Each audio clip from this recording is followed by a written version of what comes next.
Maybe you'd care to hear how Donna and I met, or caught up. I remember her from the eighth, maybe the ninth grade. I just thought she was an extraordinary young lady. And then in high school, I was smitten with her, but I had a steady girlfriend, and she let me give her a ride home from school twice, but I was afraid of her, so I just was a total ass both times. She wrote in my high school annual, "You are such a goddamned moron. You might be worth getting to know if anyone had time to get past all of your games." And that was pretty accurate, because that's what I was doing. I was playing games because in a sense, I was afraid of her. I didn't want to be judged by her. Well, so for our 25th reunion, high school reunion, I sent out a letter to all the classmates saying, "Hey, why don't we do a Big Chill training?" Now you got to see the movie Big Chill to know what I'm talking about, but and then you got to go do something like EST or the Landmark Forum or Impact Training to get what I mean by doing a training. But the idea would be that we'd hire an experienced training coach, and we'd all go up to a mountain cabin, and we would work out the crap that we'd all done to each other in high school. And so I sent this letter out, and oh man, I was the class president. They had forced me to participate in the 25th annual reunion because I was the class president. They haven't bothered me since then, because they didn't like what my contribution was. Well, and as class president, I ran as a joke. They voted for me as a joke, and I served as a joke. So 25th was the most they got out of me, and they didn't much like what I produced. But so I did this letter saying, "Hey, let's go up to a mountain cabin, and with a trained coach, let's work out our problems together." So I don't think anybody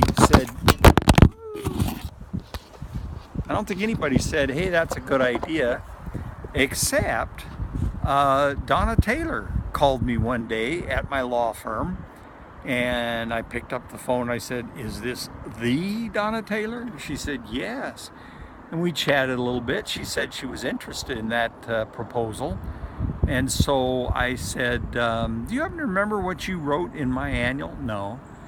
"Well, you said I was a goddamned moron and played a lot of games." And she said, "Well, so are you still?" And I said, "Yes, but I have learned to embrace it." She liked that answer. So we had a really fun talk. And that night, when she took her dog Sheppy for a walk in 4 Mile Run Park, she ran into another lady walking her dog, and that lady said, "You look like you're in love."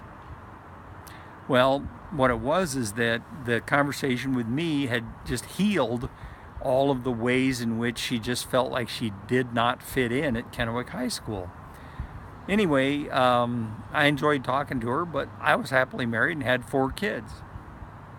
Well, about 2-3 months later, I find out I ain't happily married, and so Jackie takes the 4 kids and moves to Utah, and I'm brokenhearted, and I got in good shape. I was running two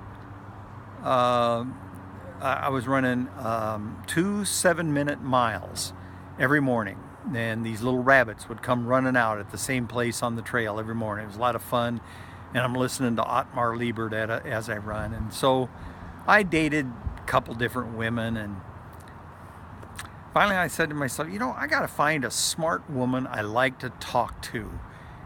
And I remembered Donna Taylor. Oh, so I look in the 25th reunion booklet, and I get a phone number for her back in Alexandria, Virginia. And I called her up, and the very first question I asked was, "Are you single?" And she goes, "Yes." And boy, away we went. So that's how we did it. That's how we got started. And I got the house sold and cleared everything out. My younger brother Jeffrey, he managed to clear out quite a bit of my woodworking tools in the shop by taking them down to the pawn shop and buying drugs or alcohol, God knows what. Son of a bitch. Anyway, there you have the story.